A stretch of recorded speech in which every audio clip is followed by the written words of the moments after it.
plus vous êtes en phase avec vous-même. Et encore une fois, ça prend du temps. Plus l'opportunité qu'un lieu qui vous corresponde se présentera. D'entendre ça et de simplement l'accepter en sortant de cette idée de malédiction collective ou de malédiction individuelle où nous serions condamnés à être soit toujours en errance, soit toujours coincés dans des lieux qui ont été choisis par d'autres que nous. Là, dans tous ces enseignements, la première chose, c'est l'acceptation de qui nous sommes et en même temps, l'acceptation d'un possible que nous ne voyons pas encore. De la même manière que de tenter de démarrer une activité professionnelle quand vous vous lancez au sous-sol sans fenêtre ou dans une impasse sans passage, etc., il y a un décalage. Et le décalage n'est pas grave, docteur, mais le décalage, c'est le contraire d'une synergie. Plus le lieu est en synergie avec ce que vous cherchez à faire, plus vous allez bénéficier d'appuis invisibles d'une certaine manière. Hein.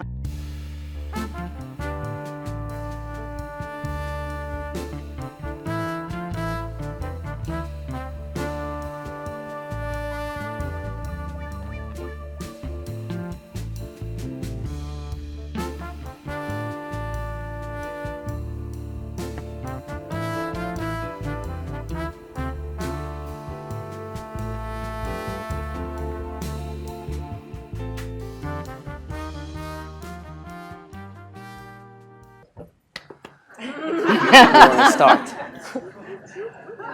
Eh bien, bienvenue Marie-Pierre. Bienvenue. Merci. Merci bienvenue à vous toutes tous. et à tous. Bienvenue à toi. Tu es vraiment notre ami de la Maison de la Méditation. Donc ça fait trop plaisir de te recevoir à nouveau. Et pour une grande soirée, puisque tu as sorti la semaine dernière un nouvel ouvrage qui va beaucoup nous aider à retrouver des clés profondes pour habiter notre vie. Ce livre s'appelle Bien chez soi. Et je pense que tout le monde ici te connaît, mais quand même il faut dire que tu es une experte de la vitalité. Tu travailles sur ça depuis de très nombreuses années et tu accompagnes beaucoup de gens à travers le monde pour retrouver, là je te cite, une autonomie individuelle, une posture d'efficience, une capacité décisionnelle aussi que l'on a tendance à perdre. Et tu le fais non pas théoriquement, mais toujours dans le mouvement. Toujours, tu parles des petits pas qui peuvent déplacer des montagnes. Et donc, c'est vraiment une philosophie à partir de ta connaissance des arts chinois, à partir de ta connaissance de la pensée occidentale aussi. Et c'est une philosophie qui nous aide qui est ancrée dans le réel. Et tout ton travail avec ton livre sur lire les signes, le feu intérieur, ce dernier livre, c'est vraiment comment changer de regard sur notre vie. Et tu nous rends plus intelligents. Moi, c'est vraiment ça que je sens en te lisant, mais vraiment comment changer de regard sans avoir des recettes toutes faites à appliquer, mais vraiment à partir de notre vie quotidienne, comment on retrouve de la force. Et notamment à partir de notre écoute. Et donc on est à la Maison de la Méditation. Dans la méditation, on écoute beaucoup, donc il y a beaucoup de ponts entre ton travail et ce qu'on essaye de faire dans notre association. Et c'est comment voilà, écouter, développer notre ressenti, nos capacités de sentir, de ressentir le monde différemment. Voilà ce que tu nous aides à faire. Donc je suis vraiment très heureux qu'on puisse te recevoir. Moi, je m'appelle Martin Monin, je suis enseignant aussi dans Réseau, et donc on va te poser plein de questions ce soir, avec l'idée que ce soit un peu un atelier aussi, qui est vraiment des cas très concrets. Et donc le thème de ce soir, c'est comment être bien chez soi. Et avant, je vais te laisser parler, t'inquiète pas. Oh, mais je saurais la prendre, la parole. Mais pour dire un mot quand même, moi j'étais étonné en découvrant ton livre parce que au fond, quand on pense à comment reprendre notre vie en main. On pense à beaucoup de choses, mais rarement à notre lieu de vie. Et notre lieu de vie, il a une dimension fonctionnelle, à la limite décorative, mais on prend peu, en tout cas moi, on voit peu sa dimension au fond spirituelle, sa dimension profonde de compagnon, d'aide, d'appui. Et ton livre nous aide à voir ça. Mais peut-être ma première question, c'est pourquoi est-ce qu'on ne porte pas attention à nos lieux de vie de ce point de vue-là? Pourquoi on passe un peu à côté de nos lieux de vie et de notre vie aussi? Alors je vais répondre, mais je vais d'abord rebondir sur ce qui a été dit précédemment. Je pense que ce que je cherche à faire dans ma pratique, dans chaque moment de ma propre vie, dans mes livres, c'est vraiment de nous rendre plus vivants. Donc il y a une intelligence du vivant, si je peux reprendre le mot, et le vivant, les graines de vivant, ce qui nous met en joie potentiellement, il n'y a que ça qui compte. Parce que quand nous sommes pleinement en vie, on pourrait presque dire rien n'est impossible. Ou en tout cas, le pas d'aujourd'hui à demain, d'ici à là-bas, est beaucoup plus facile. Hein, donc il y a vraiment cette question du vivant qui est absolument présente à tout moment, même quand je me réveille, même quand je m'endors. Enfin bon, ça fait vraiment une partie très constituante de qui je suis. Alors, pour revenir à la question, puis j'espère qu'il y aura toutes vos questions aussi tout à l'heure, hein, pour revenir à la question, d'abord, le lieu est souvent vu comme en anglais on dit a commodity, un produit. Il se résume à sa surface, à ses fonctionnalités, son emplacement, et nous consommons des lieux. Hein. Or, chaque lieu dans lequel nous vivons, mais pensons à un enfant, chaque lieu dans lequel un enfant naît va marquer cet enfant. Parce que nous avons tous en mémoire des fenêtres, des vues, puis parfois des murs. Je veux dire, les lieux nous accompagnent sur notre chemin de vie autant que les personnes, autant qu'une nounou qu'on aura eue ou qu'on n'aura pas eue, et autant que nos parents. Donc, ce n'est pas un discours habituel, parce que nous sommes amenés bien souvent à rencontrer les lieux par défaut. Hein. C'était le seul qui rentrait dans mon budget. Ou je n'ai pas eu le temps de prolonger les recherches. Ou j'en ai hérité. Alors des fois, d'en hériter, c'est une calamité, puis des fois, d'en hériter, ça pourrait être un désir. Mais toujours est-il que l'idée que nous pouvons nous approprier une démarche, c'est même pas nous approprier un lieu, nous approprier une démarche qui va nous permettre de rencontrer un lieu et puis des lieux successifs qui puissent en fait nous correspondre, alors qu'ils sont si différents de nous, c'est quelque chose que je cherche à remettre sur la table parce que j'entends beaucoup un discours un peu accablé ou un peu découragé, avec cette idée que la rencontre optimale d'un lieu et nous, d'abord si ça arrive, ça ne durera pas, ou de toute façon, ce n'est pas possible. Cette idée d'une connexion et d'une collaboration sur la durée entre nous et des espaces, c'est quelque chose qui n'est pas travaillé. Alors, encore une fois, je pense quand je viens au sein de la maison de la méditation, je sais que je m'adresse à un public d'avertis. Donc j'ai totalement conscience que beaucoup d'entre vous ont déjà pensé ces sujets, ou qu'en tout cas vous ne serez pas complètement surpris par mon propos.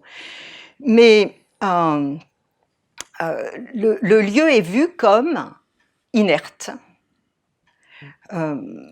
l'effet d'une chance ou d'une malchance, et peu comme un partenaire avec lequel nous avons tout intérêt de négocier, de communiquer. Et au départ, comme avec une personne, une relation optimale ne le sera pas autant qu'elle peut l'être si nous n'ouvrons pas les yeux, si nous n'entendons pas, si nous ne prenons pas en compte ce que la personne ou le lieu a comme besoin propre. Mais nos besoins,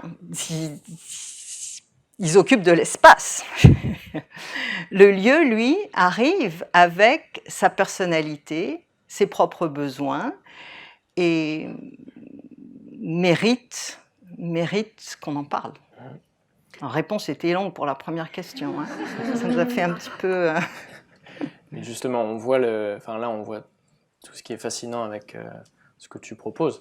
Tu parles de collaboration, mais ça nous paraît tellement étonnant. Comment on peut collaborer avec un lieu? Alors, comment est-ce que, tu vois, à quel signe on peut faire attention? Comment on peut changer notre regard? Alors, on va dire en fait, si on peut collaborer avec un lieu, c'est qu'il y a un dialogue.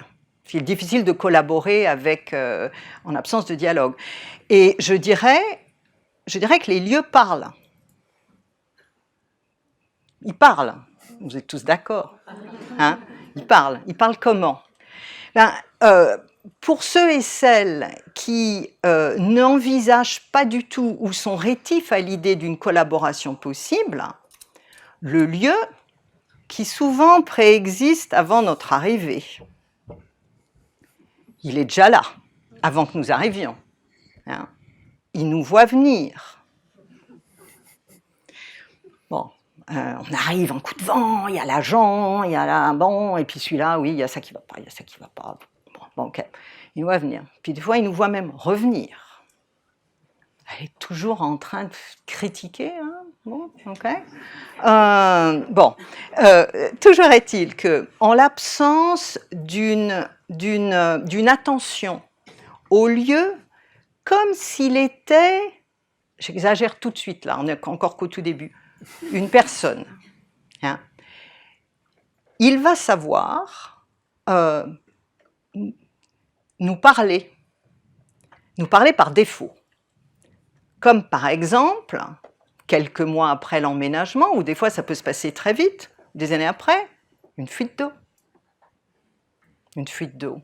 Une fuite d'eau n'a rien à voir avec un lieu qui parle, mais la fuite d'eau, c'est un symptôme. Donc le lieu parle par symptôme. Il parle par un volet qui continue de claquer, par exemple. Donc, si nous nous attendons à ce que le lieu parle notre langage, bon, nous n'entendrons rien, nous ne verrons rien. Par contre, si nous nous ouvrons à la possibilité d'une manière différente de communiquer, parce que dans la pensée classique chinoise, le lieu est vu comme une entité. Alors les entités, les fantômes, non, comme une énergie, comme une entité respirante qui a ses caractéristiques. Bon. L'ignorer n'a pas d'intérêt. Et ce qui se passe souvent, c'est que nous allons nous dire, bon, ce qu'elle nous raconte, ça veut dire la pensée chinoise, ça veut dire qu'il y a des techniques qu'il faut apprendre, etc. Tous mes ouvrages sont en fait faits pour nous sortir d'une lecture où nous aurions à être spécialistes et nous ouvrir à la possibilité, pour le lieu en tout cas, d'un niveau de communication ne serait-ce que minimal. Bien souvent, lorsque nous nous engageons dans la location ou l'achat d'un lieu, il a déjà des caractéristiques claires. Il a déjà des besoins. Un lieu à rénover a des besoins. Mais nous avons nos besoins. C'est bien un lieu à rénover, on va pouvoir justement le transformer pour obtenir ce que dont nous avons toujours rêvé. Mais la collaboration ne peut se faire que si nous acceptons que le lieu, en fonction de sa date, en fonction de son ancienneté ou de sa nouveauté, en fonction de son orientation, en fonction de son étage, en fonction de la qualité de ses matériaux, a des besoins, comme nous avons nous-mêmes des besoins. Vous en êtes où là? Hein? Et donc, apprendre. Alors, est-ce qu'il y a vraiment à apprendre un langage particulier pour être capable d'être en lien efficient, comme était dit tout à l'heure, ou en lien vivant avec nos lieux? Je ne pense pas. Je pense par contre que ceux et celles qui savent repérer les besoins d'un enfant ou d'une personne âgée ou d'un animal vont être plus à même de repérer les signaux et les demandes que certains lieux nous font. Cela implique une disponibilité à ce qui n'est pas nous, de mettre un petit peu nos propres besoins de côté, et puis d'oser, alors ça c'est tout à fait simple, en visite de lieu, d'aller faire le tour de toutes les pièces, d'aller ouvrir tous les placards, de ne pas laisser, mesdames, les caves et les locaux techniques à vos collègues masculins, et vice-versa. Il y a une nécessité d'ouvrir les yeux et de faire un vrai tour du locataire ou du propriétaire pour repérer dès le début ce qui va mériter notre attention. Alors là, c'est du côté des problèmes possibles, mais aussi du côté de la joie possible.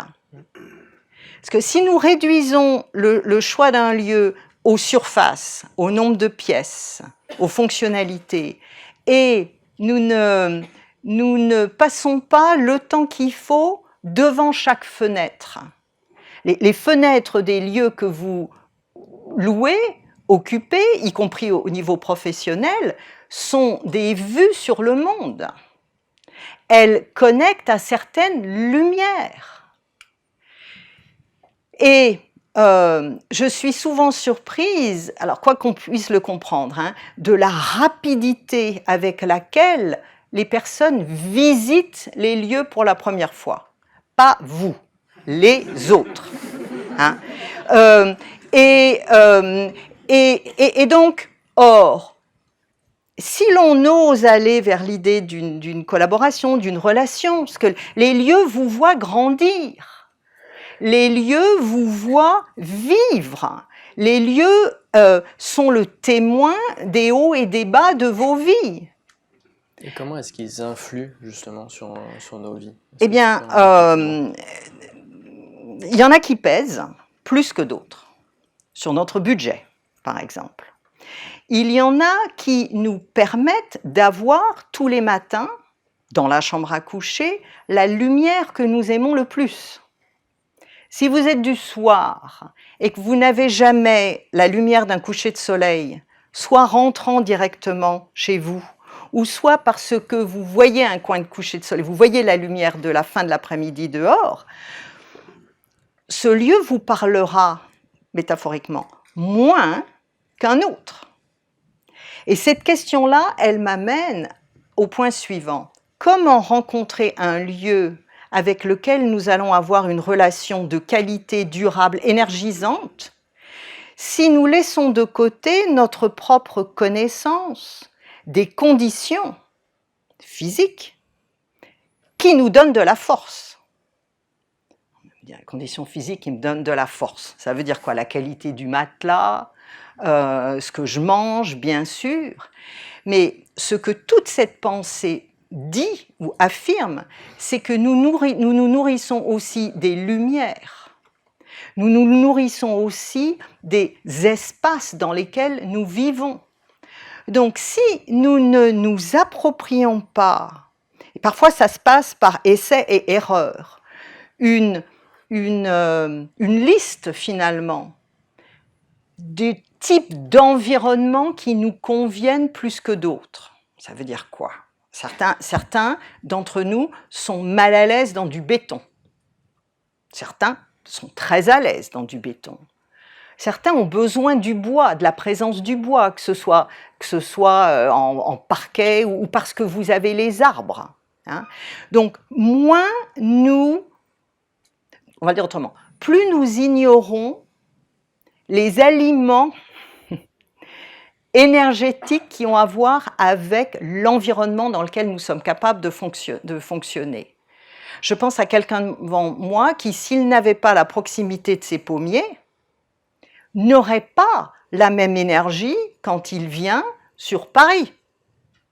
Je parlais pour vous, mais j'aurais peut-être pas, hein, je veux dire. Donc, si un lien fort avec certains arbres compte, ce n'est pas le cas pour tout le monde, mais si cela compte dans vos critères de recherche, la proximité avec le vivant végétal est là. Alors, moi, j'invente, hein, quelqu'un qui me dirait « ce sont les cèdres du Liban, j'ai perdu mon pays, je n'ai plus accès à des cèdres depuis si longtemps que ça ». Il y a bien un cèdre du Liban à Paris, quelque part. Alors, l'appartement en face, c'est pas possible, c'est hors de prix.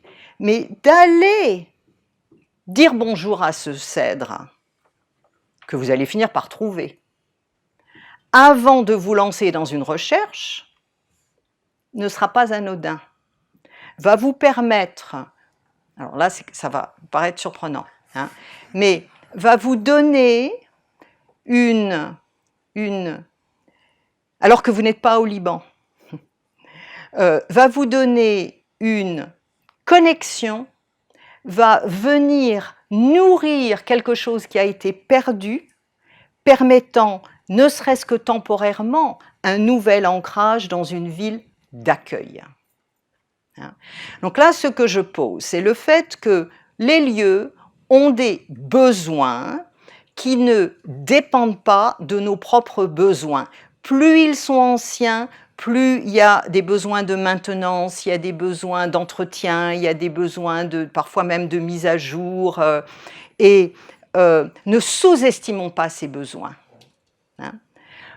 Parce que ne sous-estimons pas ces besoins. Nous avons nous-mêmes, de par notre personnalité énergétique, des besoins de certaines lumières, où nous allons être davantage à l'aise dans des lieux qui sont difficilement accessibles. J'en parle dans le livre, vous savez, ces situations où il y a un code d'entrée, une première cour, un autre code, troisième cour à droite, à droite, et puis on monte l'escalier, et puis après c'est la deuxième porte à droite, et puis encore c'est pas forcément celle-là. Tout ça, il n'y a aucune critique, mais selon qui nous sommes et la phase de vie dans laquelle nous sommes, le parcours qui rend peu accessible notre lieu, ou le parcours extrême qui facilite l'accès, sont à conscientiser et à lister comme critères essentiels pour trouver notre lieu. Donc, la rencontre, comme pour deux personnes, ne peut avoir lieu, ou vous et un job, ne peut avoir lieu que parce que vous êtes suffisamment conscient, réaliste et agissant par rapport à qui vous êtes, et suffisamment patient, ça c'est tout un sujet, mais aussi suffisamment conscient de ce qu'il va s'agir d'abord d'une rencontre et ensuite d'une collaboration sur le long terme, ou le temps qu'il faut dans cette phase de vie. Hein, ben voilà. Okay. Donc il y a un besoin de clarification, en fait. Il y a un besoin... Souvent on est un peu, en tout cas moi si je regarde mon rapport à mon lieu de vie, au fond c'est assez flou. Celui-là m'allait bien, mais pourquoi est-ce qu'il m'allait vraiment? J'étais pas très au clair sur ça, et donc grâce à ton livre, je vois comment je peux clarifier moi mes besoins, les besoins du lieu, mais aussi comment il y a plein de choses qu'on peut clarifier en fait. Tu parles notamment comment chaque pièce ou chaque espace dans une pièce peut avoir des fonctions, des besoins précis selon le temps de la journée. Donc, et tu parles beaucoup du yin et du yang, d'être attentif à ces énergies-là. Qu'est-ce qu'on peut, tu vois, comment est-ce qu'on peut clarifier ça aussi? Alors, déjà, ce que je cherche aussi à dire, c'est que vous êtes plus agissant qu'il n'y paraît au départ. Donc, ce discours ambiant, répété, dans beaucoup de domaines, où finalement vous seriez comme une petite toupie qui a été lancée par quelqu'un d'autre, où vous seriez comme un petit bouchon sur l'océan, qui finalement, par chance ou privilège pour certains, un jour allait trouver votre ancrage. Bon, puis un jour viendra, et puis le prince, on ne sait pas. Or, okay. Bon, hein. Il y a tellement de choses à dire et des choses qui viennent. Bon, donc, de secouer cette part de vous qui a fini par raser les murs et considérer que l'opposé de « je veux, je peux », ça c'est très, très occidental, « je veux, je peux », et puis on veut, et puis on peut pas. Hein, mais de l'autre, il y a cette idée que, comme dans les relations, hein, plus vous êtes en phase avec vous-même, et encore une fois, ça prend du temps, plus l'opportunité qu'un lieu qui vous corresponde se présentera.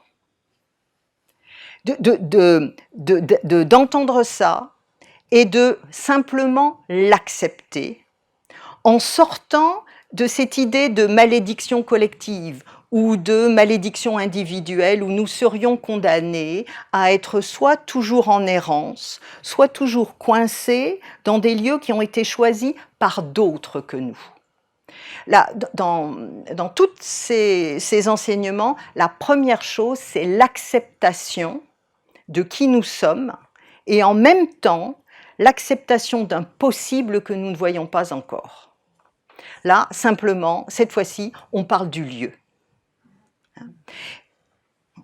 La question, c'était quoi? C'était sur justement au sein les différentes. Parce que dans le livre, ce qui est génial, c'est que tu parles au fond de plein de situations de notre vie, le moment où on veut changer de lieu, on cherche un lieu, on emménage, mais ça on en parlera un peu après. Mais là, je voulais parler de quand on est dans un lieu, comment faire plus attention aux fonctions, aux différents espaces, et s'ajuster aussi avec ce qui est comme ça. Okay. Alors je pense que là, il y a la notion vraiment fondamentale du yin et du yang, hein, qui est rivé à nos espaces. Il y a une règle de base fondamentale qui est que l'activité, la performance, le déploiement de qui nous sommes se nourrit d'une énergie de type yang. Le sommeil, la méditation, l'ancrage, le fait d'être vraiment posé, se nourrit d'une énergie yin. Dans les lieux en clair, les murs, et plus ils sont épais, plus ils sont solides, représentent, on les compare même à des montagnes, représentent des forces yin dans le lieu. Hein? Okay. Une cloison en papier, c'est une montagne, c'est un mur, j'ai dit mur, la montagne, mais c'est quelque chose de très fragile, donc ça ne fonctionne quasiment plus comme une montagne. Partout où il y a des passages, dans les lieux, ce sont les couloirs, les escaliers, les chatières, les conduits de cheminée, les fenêtres, et puis là il y a les fenêtres, et puis les fenêtres ouvertes, c'est encore plus yang qu'une fenêtre fermée, mais une fenêtre vitrée fermée est plus yang, elle permet plus de lumière et de mouvement qu'une fenêtre fermée avec volet, etc. Là, je vais faire un cours, ce n'est pas le but, mais il y a des graduations infinies. Donc, selon les périodes de vie dans lesquelles vous êtes, est-ce que vous êtes en démarrage d'activité? Est-ce que vous êtes en train de vous lancer dans la vie? Ou est-ce que vous avez maintenant le droit, l'envie de ne plus être tout le temps dans le mouvement?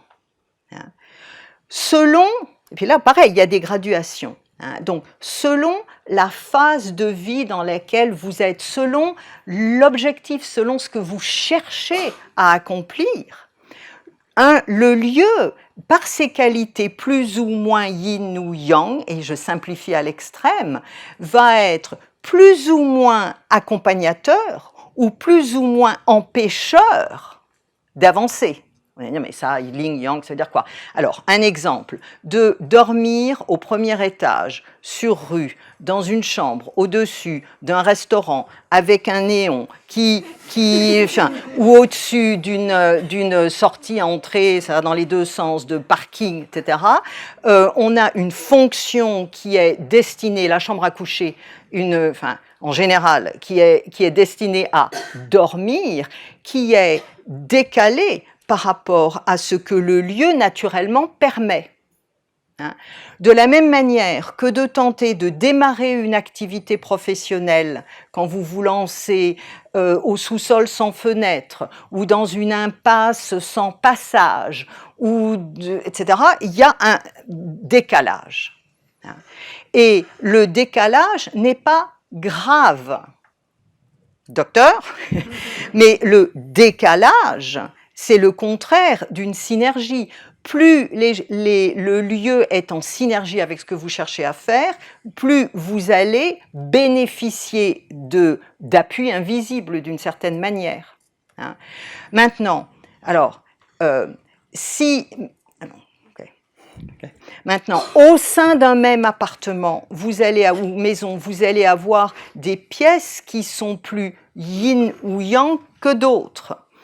L'optimal, l'idéal, il est qu'il y ait une correspondance, une cohérence entre les pièces, leur niveau de pulsion, quelque part de pulsation, pas de pulsion, parce que là, j'y vais pas là quand même là-dessus.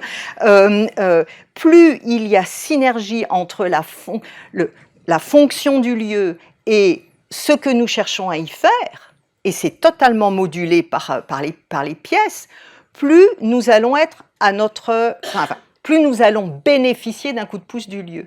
Est-ce que je réponds un petit peu? Et je mets un exercice qui permet d'évaluer assez facilement les zones les plus dynamiques chez vous par rapport aux endroits les plus yin. Donc ça peut vous permettre d'expliquer pourquoi le super fauteuil que vous avez acheté, dont vous rêviez depuis des années, qui a été mis à un certain endroit, eh bien vous n'y êtes pas bien quand vous y êtes. Parce que vous vous retrouvez métaphoriquement dans trop de vent. Hein. Ou pourquoi dans certains bureaux ou la salle de réunion, elle ne mène pas à une qualité de négociation qu'on pourrait envisager parce qu'elle est elle-même soumise à trop de mouvements. Pour pouvoir bien négocier, il faut que les personnes soient posées et que le lieu soit propice à la concentration. Merci. Je trouve que tu nous rends, enfin tu dis parler d'être agissant, et là tu nous donnes, au fond ça donne du pouvoir, parce qu'on voit qu'on n'est pas juste complètement démunis par rapport à là où on n'est pas du tout démunis. Hein. On n'est pas du tout démunis, encore faut-il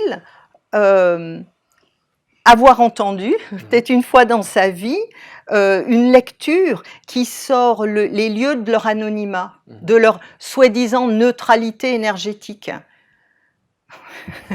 Il n'y en a pas. Il n'y a pas de neutralité énergétique. Chaque lieu a une personnalité. Et puis, il n'y a pas forcément besoin de connaître toutes ces techniques. Simplement, passez-y du temps avant de décider. Retournez-y. Quand vous rentrez chez vous, essayez de faire le dessin du lieu que vous venez de visiter. Et puis surtout, si vous y allez à 2, 3, les dessins ne seront pas les mêmes. En fonction de qui vous êtes, vous n'aurez pas vu la même chose. Mais ce qui est important, c'est que nous voyons le lieu tel qu'il est, pas tel que nous imaginons qu'il soit. Parce qu'en imaginant ce que nous voulons qu'il soit et qu'il n'est pas, c'est comme de rentrer dans une relation problématique. Je n'ai pas besoin de donner d'exemple. Hein. Je pense que ça va.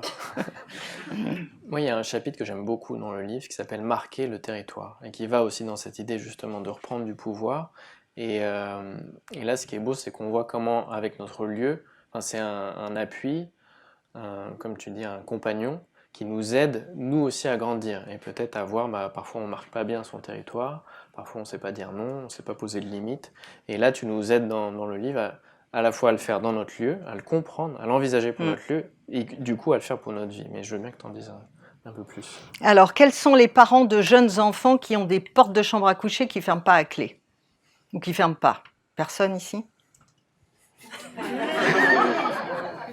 Qui sont souvent ouvertes. Hein, donc, et puis c'est bien les portes ouvertes, la fluidité, ça fait aussi partie. Mais d'avoir, ou ceux dont les crayons ou les stylos disparaissent. Hein, c'est vos crayons. Ceux dont le...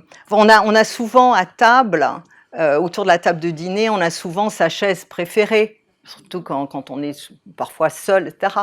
Puis arrive du monde et puis on vous pique votre chaise tout de suite. Hein?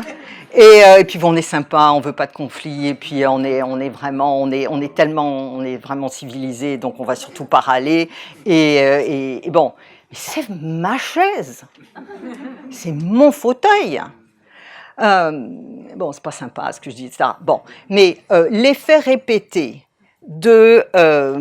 d'intrusion, de manque d'intimité, hein, ou dans votre salle de bain, ou qu'on vous pique vos stylos, parce que c'est juste emblématique d'autre chose, ou le fait que vous avaliez systématiquement la présence de tous les meubles de je ne sais qui de votre famille dont vous avez hérité et dont vous ne pouvez pas vous défaire, ce qui fait que vous ne pouvez toujours pas vous acheter ce dont vous avez vraiment envie parce que ça ne va pas rentrer et puisque ça va clasher avec ce qu'il eût fallu pouvoir refuser. Hein, tout ça, cela use sur le long terme. C'est grave? Non. Quoique, ça use. Ça use. Donc, je crois que quelque part je le dis, chez vous, c'est chez vous. C'est chez vous. Hein, marquer le territoire, au-delà de ces exemples, c'est aussi de vraiment occuper l'ensemble de vos mètres carrés. Vous savez, la chambre, vous avez certainement des exemples. Hein, quand vous avez chez vous des objets, du mobilier, des affaires, des dossiers qui sont encore là alors qu'ils appartiennent à des personnes qui ne sont plus dans votre vie. Ça, c'est des mètres carrés. Alors, si on vous a donné la super commode que vraiment vous aimez, vous la souhaitiez, vous la voulez, elle est maintenant à vous, c'est chez vous. J'ai rien à dire sur la commode ou sur le je ne sais quoi. Mais qui est important. Ce qui est important pour vous, c'est important. Hein. Donc, d'avoir ces mètres carrés occupés par des éléments mobiliers ou des objets ou des dossiers ou des vêtements dans votre penderie qui du coup se retrouvent comme ça, des vêtements qui ne sont pas à vous, est une perte de territoire qui ne dit pas son nom. L'idée n'est pas d'être territorial dans le sens « tout est à moi », mais pour pouvoir déployer votre énergie dans ce que vous avez à faire chaque jour, chaque année, au long de votre vie, il est important que vous puissiez avoir véritablement une terre d'ancrage. Et chez nous, ce sont nos mètres carrés. Donc il y a tout un chapitre sur « Rendez à César ». Faites l'inventaire de tout ce que vous avez chez vous qui n'a plus rien à y faire. Donc soit César existe encore, il y en a qui ont l'air de dire il y a un week-end qui vient, vous allez pouvoir vous en occuper et commencer. Hein. Donc soit César existe encore. Mais César, je ne veux plus lui parler, etc. Donc la poste, on peut renvoyer. Soit César n'existe plus. À ce moment-là, vous pouvez donner. Toujours est-il que tant que vous avez toujours chez vous ces objets, ces effets, ou tant que vous avez une super chambre d'amis, vous n'y allez jamais, les volets sont fermés. Hein? Alors, il y a les skis, là j'ai vu l'autre jour une bicyclette, les bicyclettes c'est pas mal, mais la bicyclette, vous vous déplacez en vélo avec les pistes cyclables à Paris, etc. Non, j'utilise pas le vélo, j'utilise Uber maintenant. Donc la bicyclette, qu'est-ce qu'elle a à faire là? Oui, puis en plus c'était celle de ma copine, elle est plus là. Donc je taquine, mais je suis super sérieuse parce que derrière ces dépôts qui ne disent pas le nom, il y a l'occupation de notre territoire qui est avant tout, nos appartements sont nos lieux de respiration. Hein? Donc, on fait la liste de ce qui est chez vous qui n'a plus rien à y faire, et des fois ça prend du temps. Et des fois c'est lourd. Et des fois on ne va pas y arriver tout seul. Bon, c'est pas facile. C'est pas facile de travailler au service de sa vitalité. Mais ça vaut le coup. Et puis si ça prend du temps, c'est pas grave. Ce qui compte, c'est que les dés soient lancés. Il y a autre chose. Il y a tout ce qui est à vous chez les autres. Vos pommiers, ils sont à vous. Bon. Donc ça, c'est une part de vous qu'il est utile, si vous y tenez quand même, mais tant que c'est encore à vous, c'est une part de vous qui est délocalisée, mais avec laquelle vous êtes toujours en lien. Eh bien, il est utile de rapatrier. Et dans ces exercices, dans ces pratiques, vous allez rentrer en négociation avec vous-même. Parce que vous allez rencontrer des résistances. Et ce n'est pas des coups de baguette magique qui vont nous permettre de nous défaire. Mais lorsque nous défaire de ces objets-là, mais lorsque nous nous rendons compte que ce qui n'a plus à être chez nous, même si on va mettre 6 mois à le sortir, est une intrusion de territoire, est une... bon, ça ne se négocie pas, quoi, en fait. Mais tout est dit. Vous savez ce que vous avez à faire, mais bon, c'est... Alors, ne culpabilisez pas. Oui. Juste avant, je voulais te poser un cas pratique. Ah. Ça te va? Oui. J'ai 2 amis qui vont emménager et donc qui me demandaient à la fois comment ils peuvent dire au revoir s'il faut le faire à leur lieu de vie actuel. Oh, ils ont déjà lu ça, alors? Non, mais bon, ils sont un peu... Ils sont un peu connectés? Ils ont des tips. Comment et qu'est-ce qu'ils peuvent faire en arrivant, surtout, dans leur nouveau lieu de vie. Et ce lieu de vie, une des particularités, c'est que le propriétaire... Ils l'ont déjà trouvé? Oui, ils l'ont déjà trouvé. Le propriétaire est le voisin avec qui ils partagent un jardin. Donc, je pense qu'ils ont un sujet territorial aussi, peut-être en vue. Ouais. Donc, qu'est-ce qu'on pourrait leur dire? Donc, le propriétaire vivait déjà dans le nouveau lieu? C'était un de ces lieux de vie, oui, qu'il loue maintenant. Alors, on va le passer par étapes. Hein. Donc, d'abord, dire au revoir. Dire au revoir, c'est dire au revoir. Donc, tout ce que je propose est de sortir d'une relation faussement neutre et généralement parfaitement anonyme entre nous et nos lieux. Je suis de ceux et celles qui pensent que c'est important de clore, de conscientiser les étapes avant d'avancer dans l'étape suivante. Je sais aussi que de clore est parfois douloureux, est parfois difficile et peut représenter un effort. Moi, j'ai tendance, j'aime écrire, donc souvent je propose d'écrire une lettre à votre lieu, comme une lettre d'adieu, et de dire tout simplement... Alors, déjà, vous pouvez le faire à voix haute. Ce qui compte, c'est de poser un acte que d'autres appelleraient symbolique, où vous sortez de vous des paroles qui nomment le fait que vous allez partir du lieu.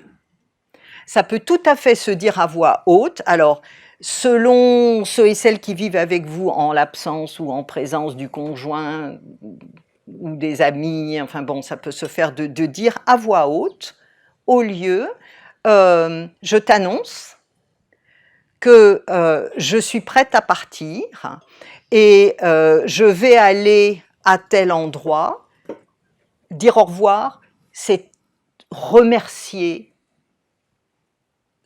le lieu pour l'expérience qu'il nous a donnée en son sein. L'acte de remercier est important. Ça peut aussi être une écriture, d'écrire la lettre, de remettre ça simplement. Il n'y a que vous qui saurez que ce que vous avez à dire, mais dans une lettre d'adieu, même avec une personne, je pense qu'il est utile d'identifier au moins une chose positive de notre relation passée qui va se clore avec la personne ou le lieu en question. C'est un acte symbolique. Moi, je ne recommande pas particulièrement d'allumer une bougie, de faire. Je laisse à chacun le modèle, mais ce qui est important pour moi, c'est de ne pas le faire dans votre tête. Parce que tant que c'est dans votre tête et que ce n'est pas sorti, vous allez le trimballer avec vous.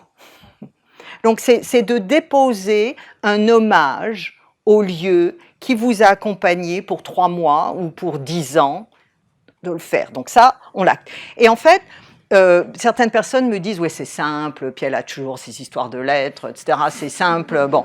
Et puis, je les ai ensuite, et puis elle dit « bon, vous l'avez fait ?» Ah ben non, pas encore. Non, mais je vais le faire. Parce qu'en fait, lorsqu'on se met dans cette position, on touche, et ça c'est en filigrane derrière, je crois que tout ce que j'écris, on touche à des particules de sacré. Le lieu, c'est profane. On ne parle pas d'un temple, on ne parle pas d'une église, on ne parle pas d'un monument historique, c'est du profane, c'est du simple. Or, non. Le fait d'avoir la chance de vivre dans un lieu qui va nous abriter, ça touche à du sacré. Il y a eu un alignement de quelque chose qui a permis cette rencontre-là pendant cette période de notre vie. Maintenant, pour le suivant, donc il y a potentiellement une problématique qui est, alors je dis problématique, mais c'est pas, ils ne l'ont pas énoncé comme ça pour le moment. Tu es un de leurs bons amis et tu vois venir le fait qu'il y a une séparation des espaces couverts, puisque les appartements sont conjoints. Non, ils sont face à face, il y a un jardin au milieu. Un jardin au milieu, et on rentre par... Quand le jardin, on va dans les 2 appartements en passant par le jardin. Je crois pas, non. Donc ils ont chacun leur entrée séparée, et le jardin est commun. Central, ouais. Okay. Donc là, l'avantage est donné à celui qui était déjà là, forcément, qui a déjà pris ses marques. Hein. Bon, ben là, on pourrait dire que c'est si j'étais très stratégique, ces amis arrivent dans un moment de leur vie où les choses ont été parfaitement clarifiées, parce qu'ils ont signé un bail, parce que le métrage doit être fait, à l'intérieur, mais pas à l'extérieur. Hein? Donc, ce lieu va leur donner une opportunité de clarification du territoire commun. Il n'y a pas de raison que ça se passe mal. Mais plus les choses sont clarifiées, physiquement, ça c'est le critère spatial, ou temporellement, le critère du temps, c'est-à-dire les lundis, mardis, mercredis, 3 jours par semaine, c'est à l'un, ou comme les partages du chien qui est en garde alternée. Ça arrive. Et bien, plus la relation sera bonne. Mais avant ça, je pense qu'il y a aussi à s'adresser à ce jardin qui lui aussi a été habitué, alors il y avait vraisemblablement déjà des gens là, hein, à un mode de fonctionnement qui a peut-être très bien fonctionné, mais qui ne peut pas rester implicite. Et ils auront le droit de planter des choses dans ce jardin? Je sais pas. Ouais, donc ça devrait faire partie de ce qui doit être absolument décidé très rapidement. Hein. Parce que vos jardinières, mes jardinières...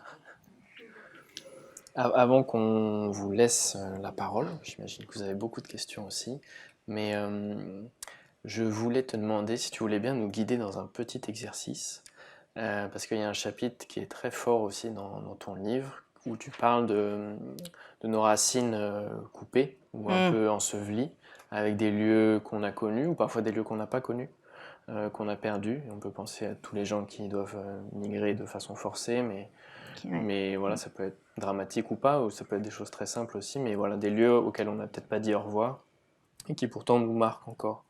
Est-ce que tu peux nous guider dans un petit exercice Alors ce sujet-là, du lieu perdu, est beaucoup plus commun que on pourrait le penser, hein, parce que c'est pas loin des yeux, loin du cœur.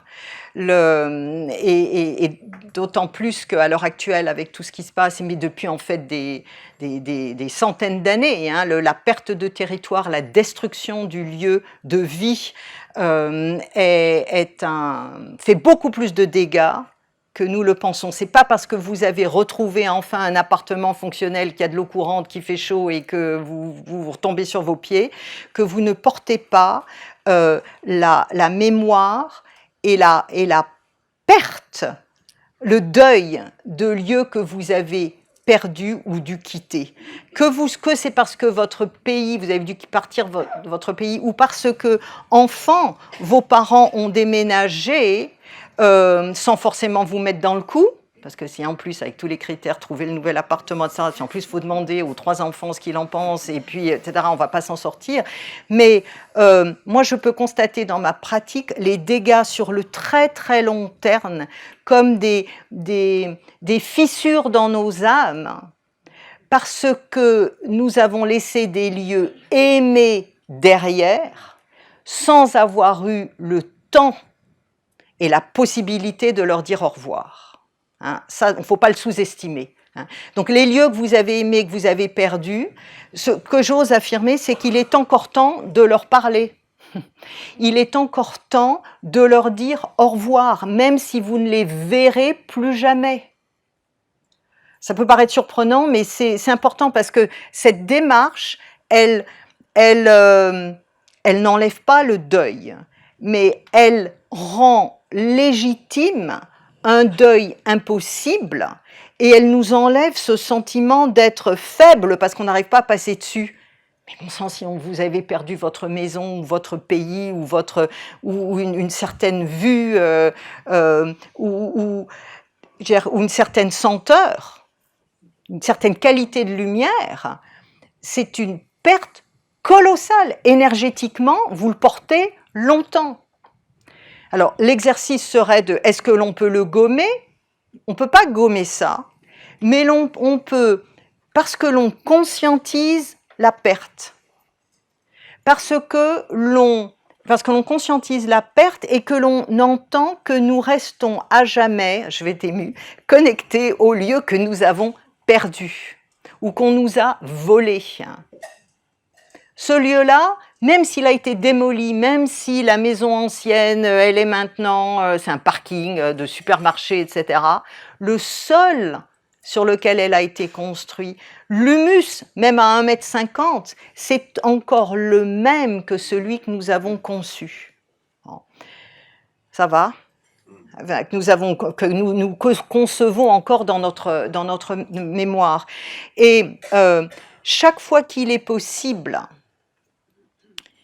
et c'est possible, dans des actes simples, n'hésitez pas à réintroduire dans vos intérieurs actuels quelque chose qui, symboliquement, mais qui aussi matériellement, est en lien avec le lieu perdu.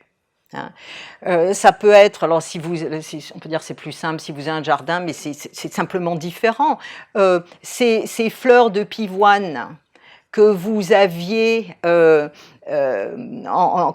mémoire et qui vous rappellent la grand-mère qui n'est plus, qui s'asseyait à côté de vous pour vous écouter, vous raconter cette histoire dans son jardin. Le jardin n'existe plus, elle n'est plus là, les pivoines, etc. Il existe bien d'abord des pivoines au printemps, hein, que vous pouvez vous acheter, offrez-vous-le. ou une senteur qui va se rapprocher de ça que vous pouvez avoir dans votre intérieur. Ça n'enlève pas, ça ne répare pas, mais ça apaise. Hein, ou de planter un arbre qui a à voir avec, ou le rosier de la même couleur que celui que vous avez perdu. Hein. Donc, en fait, il est très très rare que, justement parce que les lieux sont d'une certaine manière vivants, que nous ne récupérions pas des connexions que nous pensons avoir perdues avec les lieux. Alors bien sûr, ça passe par des objets, ça ne peut pas se faire par la tête simplement. Hein. Et chacun des objets que vous avez chez vous ont leur histoire, bien sûr, et alors moi je demande souvent de vraiment être le plus clair possible, pas parce que j'ai peur, mais le plus clair possible sur l'histoire des objets dont vous vous entourez. Hein. Même si vous ne savez pas forcément leur provenance, s'ils sont chez vous, ils ont un lien avec vous. Essayez de le clarifier, essayez de faire des recherches, essayez de suivre. Parce que plus nous sommes entourés de personnes qui sont en résonance avec qui nous sommes, et du coup respectueuses de l'être que nous sommes, de l'âme que nous portons. C'est la même chose avec les objets autour de nous. Plus nous arrivons, alors moi dans une autre conférence, j'ai expliqué, plus nous arrivons à nous débarrasser, je vais rien casser, hein, mais des fois, vous savez, le vase que vous ne voulez vraiment plus, enfin qu'on vous a offert et qui est quand même là, etc. Oups, il est cassé. Il est cassé, parce que de le mettre, de le cacher au fin fond de votre placard, hein, où il sera toujours. Le placard, même si c'est loin des yeux, est à vous. Le placard fait partie du métrage de votre appartement.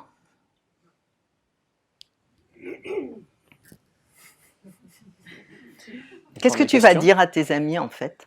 Ben, je vais leur dire d'écouter déjà. D'écouter, oui. De lire le livre. Est-ce qu'on prend quelques questions dans la Avec salle? grand plaisir.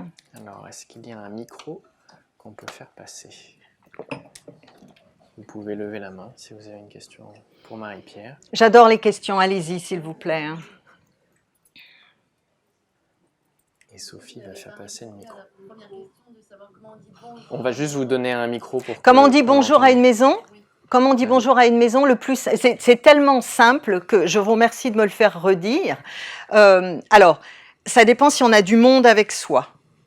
Hein, je veux dire, l'agent immobilier, les conjoints, tout ça, donc de dire bougez-vous, je vais dire bonjour.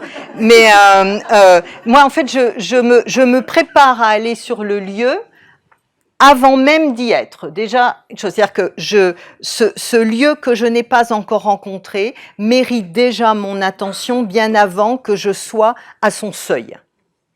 Hein?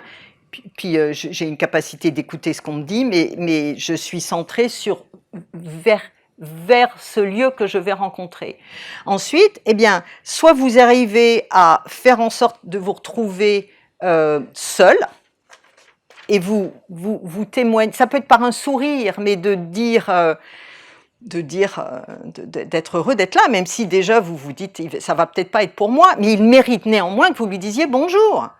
Là, moi, je vois, on rentre dans un ascenseur avec des personnes, personne vous dit bonjour. Moi, je dis bonjour. Bonjour. Bon. Donc, c'est une manière d'affirmer votre présence et d'appeler à vous des signes, hein, qui vont se manifester.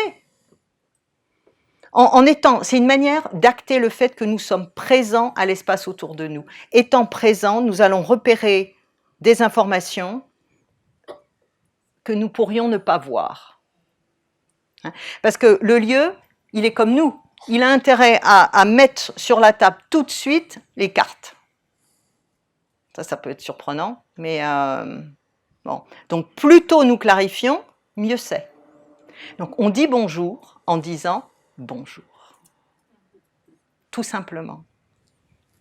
Et au revoir quand on part. Je crois qu'il y a... On va juste vous donner le micro, comme on enregistre, ça nous permet. Bonsoir Marie-Pierre. Non, c'était pour, j'ai entendu pour quand on rentre dans un lieu, quand on sort dans un lieu, mais quand on vit dans un lieu dans lequel on est et qu'on n'a pas établi cette relation. Eh ben, il est pas trop tard. Voilà. Il est pas trop tard. Mais en tout cas, alors, je suis un petit peu particulière, je crois que vous le savez, hein, mais je ne rentre pas dans mon lieu quotidien sans une pensée pour lui. C'est-à-dire que je suis heureuse de le retrouver comme je le serais d'une personne. Et ça se manifeste. On voit bien que la personne, elle est donc ça, c'est quotidien. Et donc, si vous ne lui l'avez, donc c'est, avez-vous à écrire quelque chose de particulier ou à...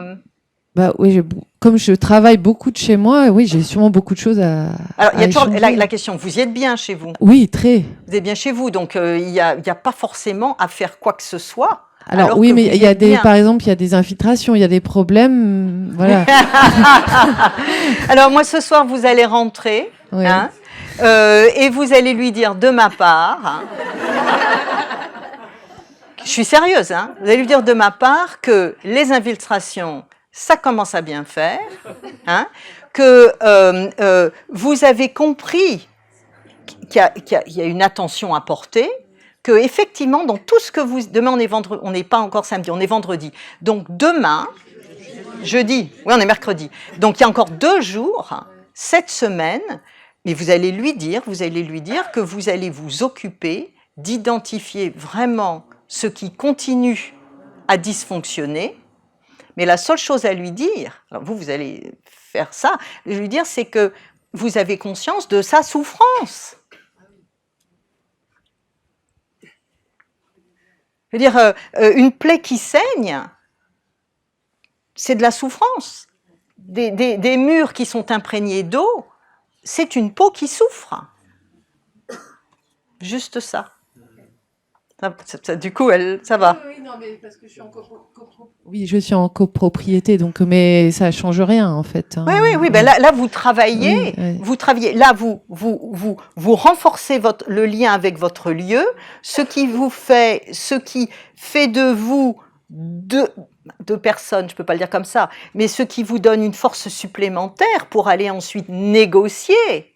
Là, c'est pas un jardin, hein, c'est pas l'histoire du jardin. Pour négocier avec les personnes, les autres parties. Hein. Et puis, il y a une autre ramification qui serait à un moment donné, tous ceux et celles qui n'a jamais vécu de fuite d'eau. C'est un problème endémique dans les grandes villes et je disais dans un autre ouvrage que ça devrait être enseigné à l'école, comment gérer les fuites d'eau, parce qu'on se retrouve tout d'un coup seul face au monde entier dans des situations-là, ce qui est très difficile.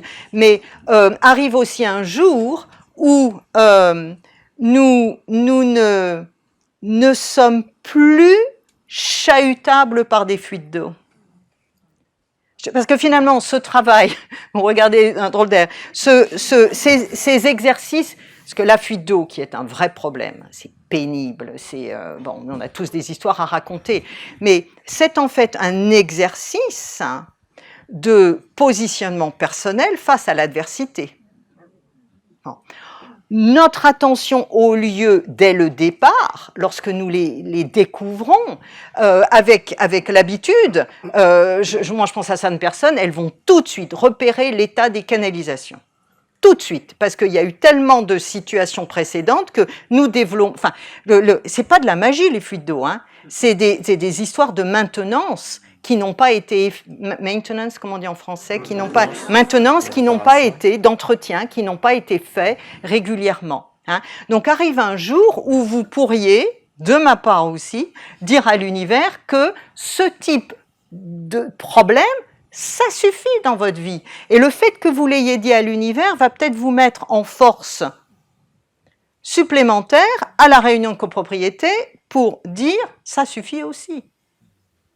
Bon, ça nous entraîne loin, hein. Mais c'est pour ça que notre rapport avec les lieux est aussi un sacré terrain d'exercice quant à notre avancée personnelle, notre chemin de vie personnel.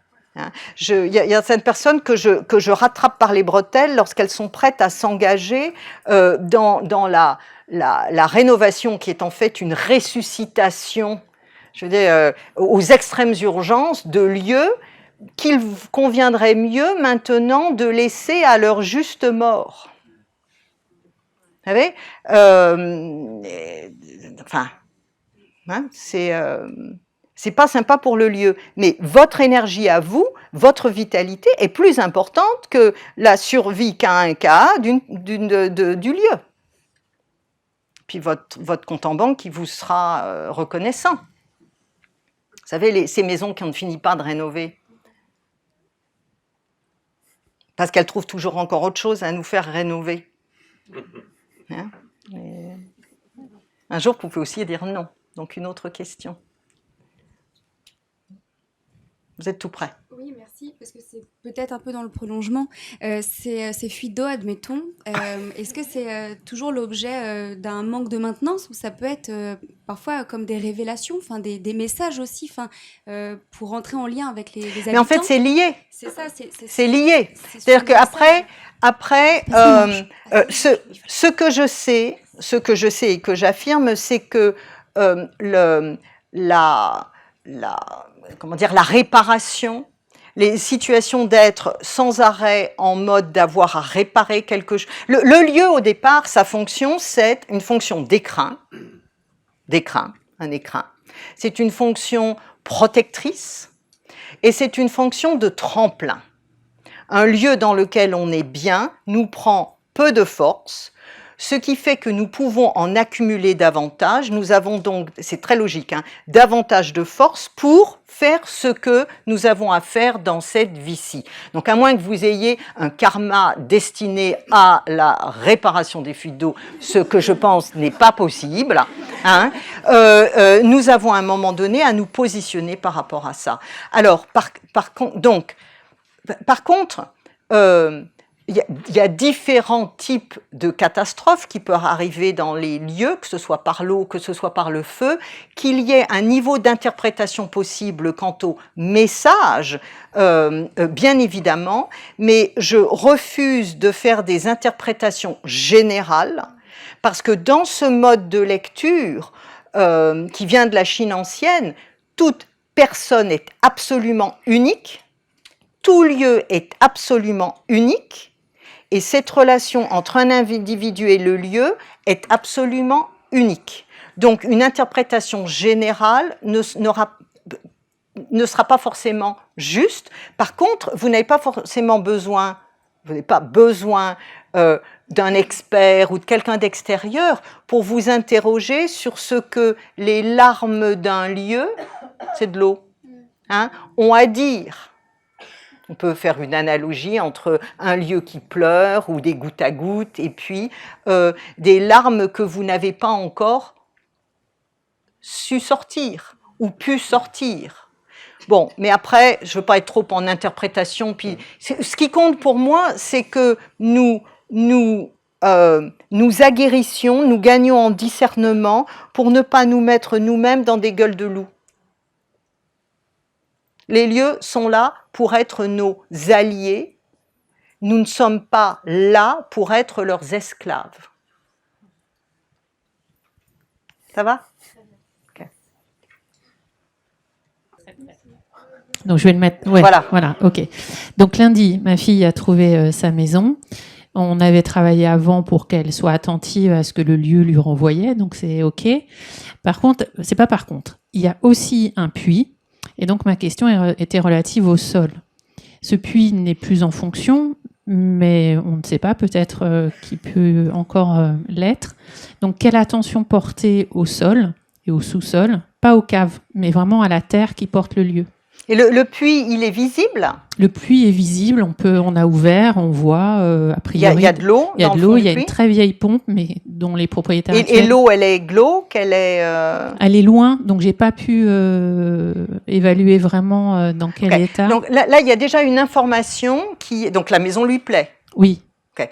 Il y a déjà une information qui est que ce lieu-là, et j'en parle, je crois, au début, même si nous arrivons dans une maison complètement neuve, contemporaine, cette maison, elle est construite sur des territoires qui ont été occupés ou travaillés précédemment.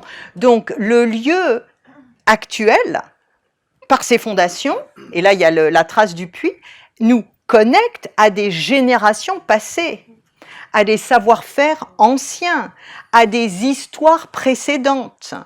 Le puits est toujours, avant toute chose, le signe du vivant, le signe de l'eau qui permet l'eau vivante.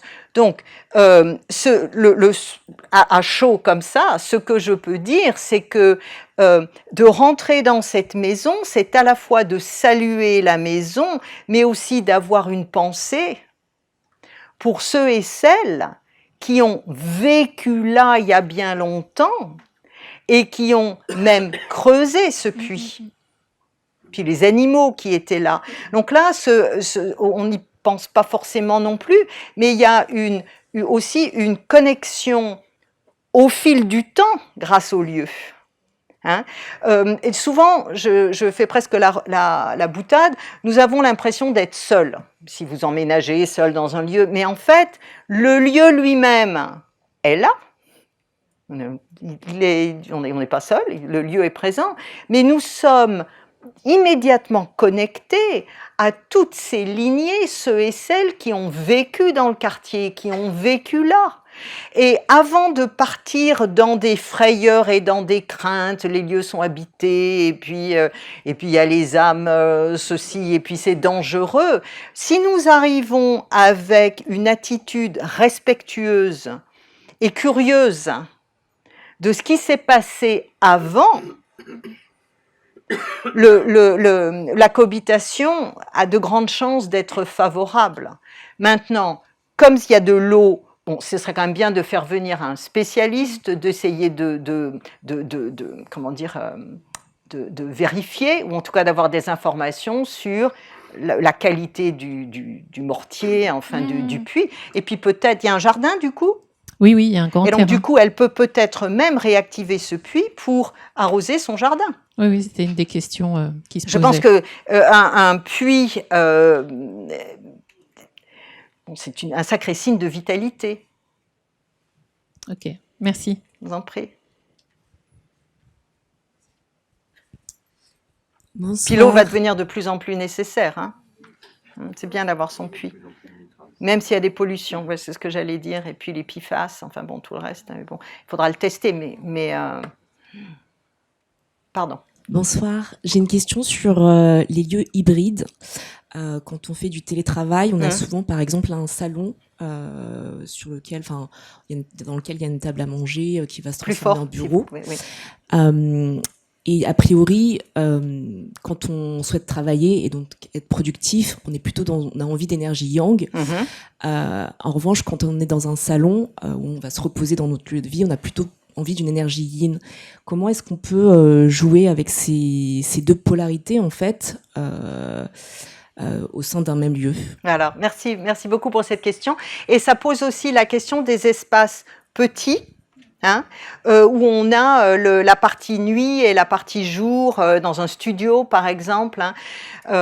Alors, il y a deux approches, je pense qu'elles peuvent être conjointes. C'est plus nous, même au sein d'un espace réduit, plus nous délimitons le coin de la table qui est professionnel. Donc, soit plus nous faisons une délimitation physique, le coin de la table, ou par exemple, vaut mieux faire les deux, une délimitation temporelle, c'est-à-dire arriver à une discipline qui nous permet de ne pas laisser les dossiers hyper étalés lorsque c'est le moment du dîner, par exemple, pour ne pas manger des dossiers en même temps que ce que vous aurez cuisiné le soir, ou plus vous avez un rituel régulier, drôle de mot, mais enfin, un horaire régulier de telle heure à telle heure, l'endroit devient bureau, et puis à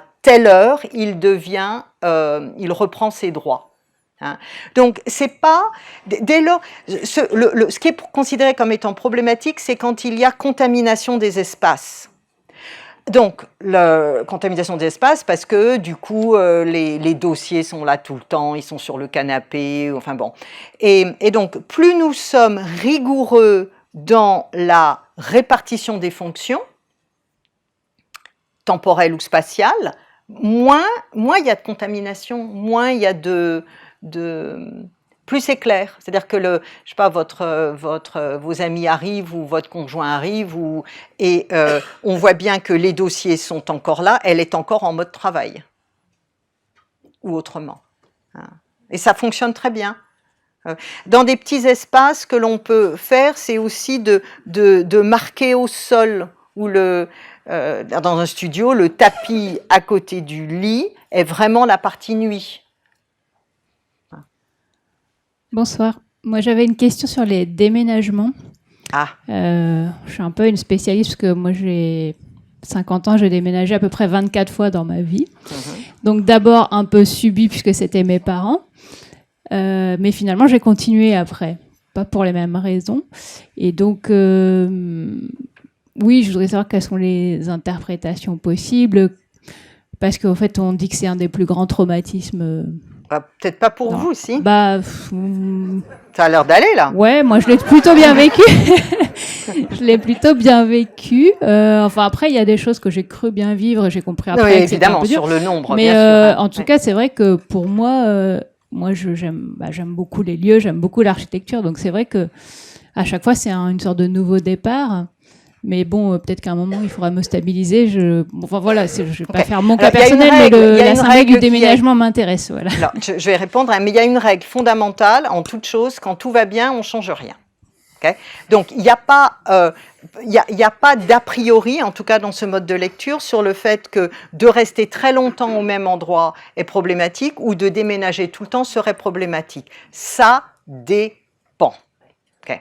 Bon, et je vais faire là un petit saut dans une discipline, dans une discipline qui n'est pas celle de la lecture des lieux, mais qui est celle de la lecture du temporel, où pour certains d'entre nous, donc ça c'est à partir de la date de naissance, ont ce qui s'appelle l'énergie du cheval de poste. Donc vous naissez avec. Vous naissez avec ou vous naissez pas avec. Je suis prête à parier que vous l'avez. Et l'énergie du cheval de poste, je l'explique souvent, autrefois il y avait des relais de poste et on changeait de chevaux dans des relais de poste. Donc c'est une métaphore qui correspond à une caractéristique que certaines personnes ont, qui va faire que pendant leur vie, elles sont plus que d'autres amenées à voyager, ça peut aussi être beaucoup de voyages, mais en tout cas, ça se manifeste par des changements de lieu. Et c'est pas soignable.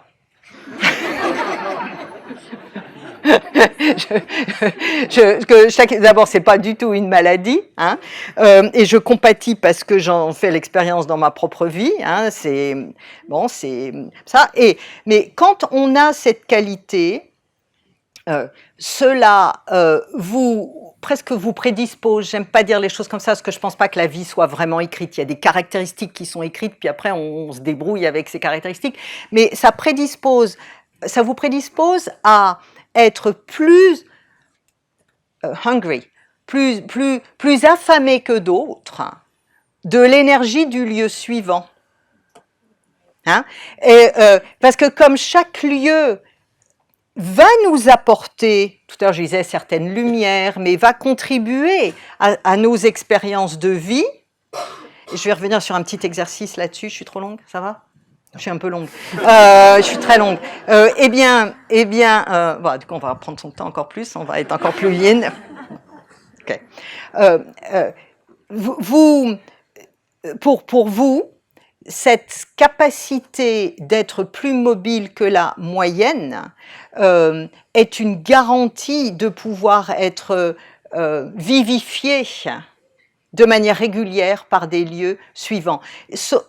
Et il peut arriver que dans une période de votre vie, l'énergie se stabilise, mais ça n'est pas possible sur plus que 10 ans en moyenne. Donc, bon,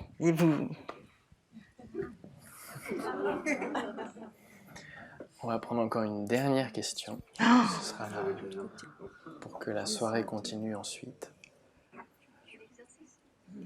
L'exercice, en tout cas, l'exercice, dans l'ouvrage, je vous conseille de passer en revue, vous prenez la liste de tous les lieux dans lesquels vous avez déjà vécu, depuis que vous êtes tout petit, et vous faites des colonnes. Donc, vous mettez les adresses, c'est intéressant, s'il faut retrouver les adresses, on les a plus. Et puis, une colonne avec un certain nombre de thématiques, et vous voyez, va se dessiner des tendances. Il y a des lieux qui vont être plus propices ou plus handicapants pour le professionnel ou pour votre santé. Et donc, ça permet de mettre un pied à l'étrier dans une attention plus précise au lieu. Bon, il est dans le bouquin, vous le trouverez. Ouais. Bonsoir. Bonsoir. Moi, j'avais une question. Donc, j'habite en maison et elle va devenir mitoyenne. Alors, j'ai peur qu'elle l'apprécie pas trop, en fait, de devenir mitoyenne. Et vous en pensez quoi, vous? Moi, ça m'embête un peu, mais j'ai pas trop le choix. Ok. Donc déjà, vous êtes 2 contre le 3e qui va venir. C'est un peu ça. Ce n'est pas vous qui avez fait les plans et qui la rendez... bon, donc c'est difficile de répondre à un cas particulier, mais là, ce que vous entendez ce soir, c'est que le lieu dans lequel vous avez déjà dit quelque chose, vous avez déjà donné la parole à votre lieu en taquinant. Pas sûr que votre lieu soit d'accord. Parce que du coup, cette maison individuelle perd une capacité respiratoire, on pourrait dire, sur l'un de ces 4 pans. C'est ça qui va s'agir. Oui, c'est ça. Ça va vous bloquer des fenêtres? Non, Okay. C'est sur le côté garage, pas de fenêtre, donc ça c'est un moindre mal. C'est un moindre mal. Et donc là, il y a pour vous une opportunité majeure de repositionnement.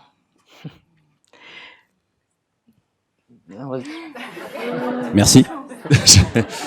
Non, mais voilà. Vous voulez rester? Ah oui, je suis très bien je suis très bien dans ma maison. Mais vous êtes très bien dans votre maison dans l'état où elle est à l'heure actuelle. Oui. Donc, ce qui vous est imposé, qui est une cohabitation que vous n'avez pas souhaitée, va changer le vécu dans votre maison. Pour le meilleur ou pour le pire, je ne peux pas dire.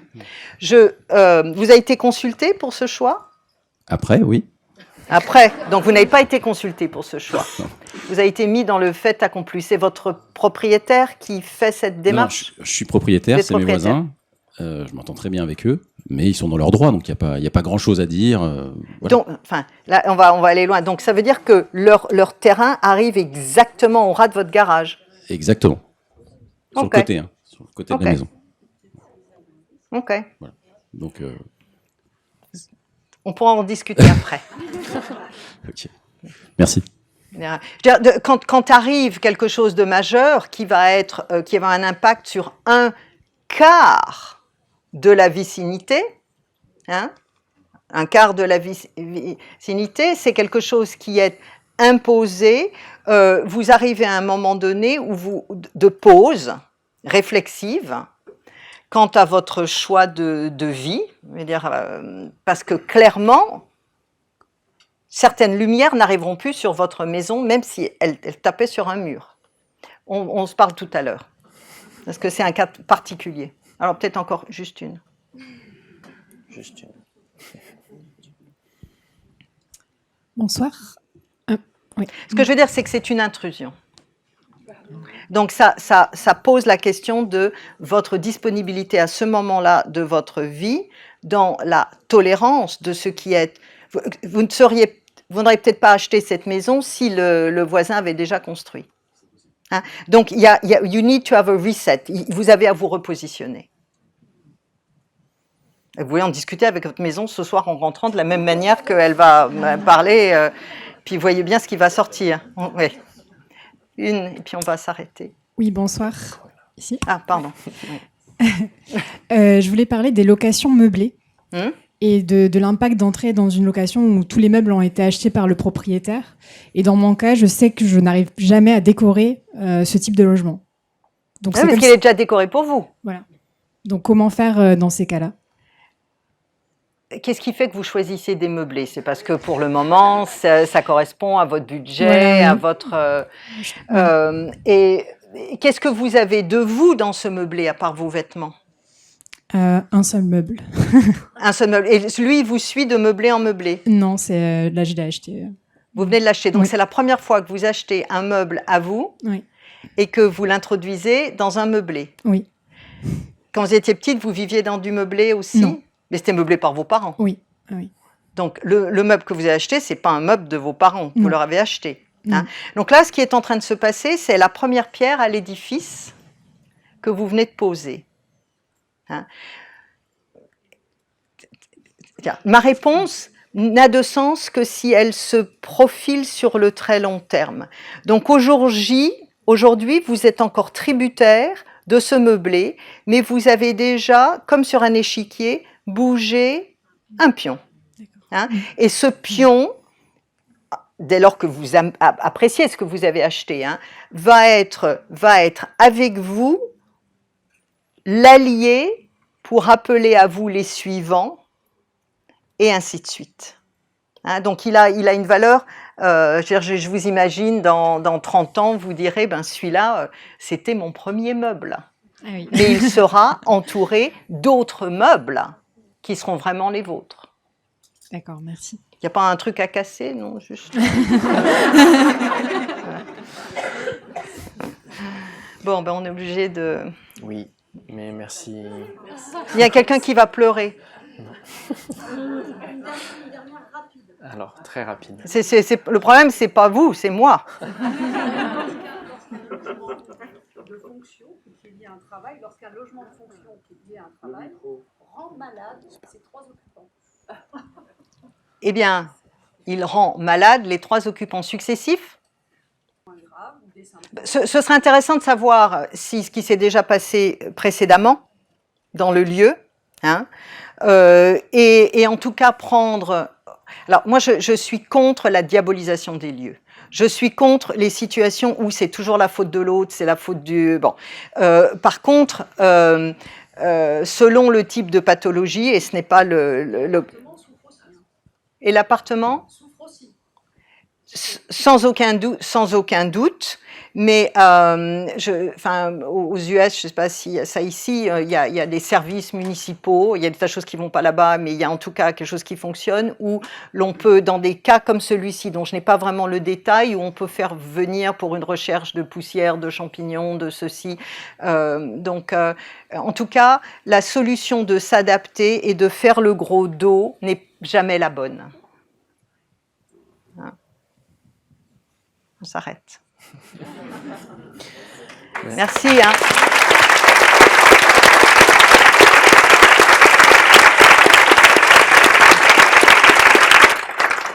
Est-ce que vous pourriez, de ma part, dire à vos lieux, même s'ils vous enquiquinent encore un petit peu, à quel point vous avez de la gratitude à leur égard? Ils vous le rendront. Et on a beaucoup de gratitude pour toi, Marie-Pierre. Vraiment, on voit là comment tu travailles, c'est passionnant de voir comment, voilà, il n'y a pas une réponse toute faite, mais il y a un regard qui change et ça donne de la force. On est dans un monde où on manque de force et là, tu nous redonnes beaucoup de force. Parce qu'elle est en vous, elle est là. Hein? Et puis c'est ce que j'ai toujours cherché à enseigner, en fait. Il n'y a pas de formule magique. Il y a un raisonnement, il y a une posture et elle se cultive.